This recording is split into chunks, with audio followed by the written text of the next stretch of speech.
Hi everyone. So this is a continuation of my previous lecture.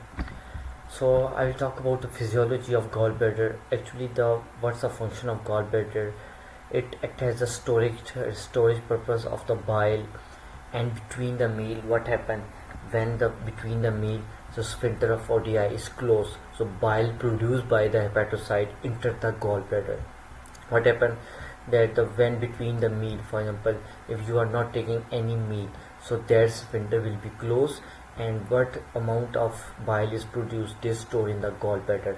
But when you are taking the meal, so what happen, their sphincter will be relaxed, vagal will contract the gallbladder take out all the bile into the CVD and then into the duodenum.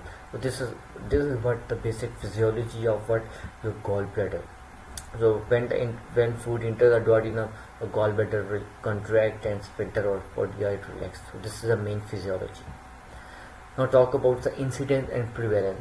So it's 2% in south and 7% in north, and increase in women, especially multiparous women, or in the for example, if female is in the conceiving age, and also it can happen, and person with increasing of age. So if male patient when age increase, so incidence will be increased.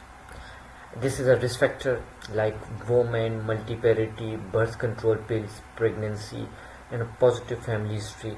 Also obesity and diabetes, and sedentary lifestyle mean if patient is taking fatty meal which can predispose the patient to the cholelithiasis and liver disease and rapid weight loss.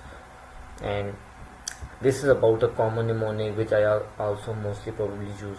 So this mnemonic about which that is also true nowadays. So that's about the fatty, 40 in female and fertile.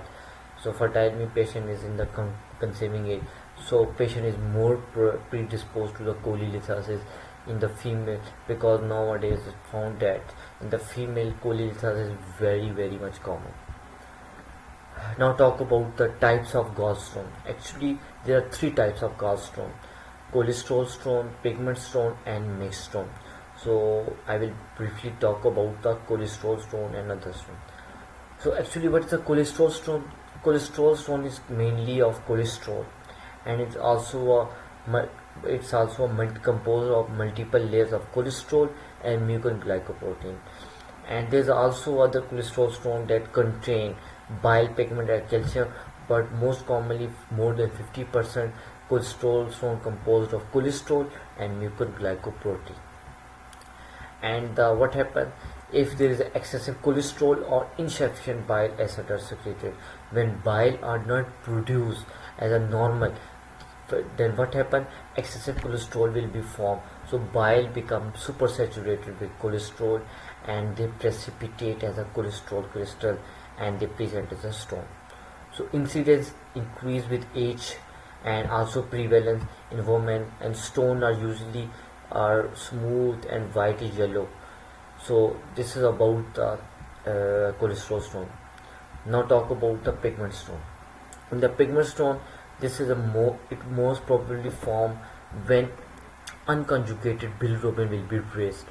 In which conditions that unconjugated bilirubin raised and they form the pigment stone, like in the hemolytic disorder like sickle cell disease, in which RBC size will be abnormal. When abnormal RBC size cell they pass through the vessels before the hepatic, they cause hemolysis. As a result, unconjugated bilirubin raise. Same thing happen with spherocytosis and cirrhosis. So this is a hemolytic disorders in which unconjugated bilirubin raise, so they can give a pigmented stone. So that two type of stone recognized, black and brown. Now talk about the mixed stone, which is the most common type, and it's a combination of cholesterol plus pigment stone. So it can be a calcium carbonate, phosphate, and bile salt, but most commonly it's a combination of cholesterol and pigment stone. So this is about the mixed stone. Now this is the pathophysiology, how the cholesterol stone will be formed. Actually, when there is a decreased bile acid synthesis, so increase cholesterol synthesis in the liver. When bile become less production, so cholesterol become more. When cholesterol become more, so bile becomes supersaturated of bile with cholesterol, then there is a formation of precipitant, and they present as a cholelithiasis, eventually cholecystitis. So this is about the cholelithiasis. So in my next video I will talk about further about this continuation of this lecture. Thank you.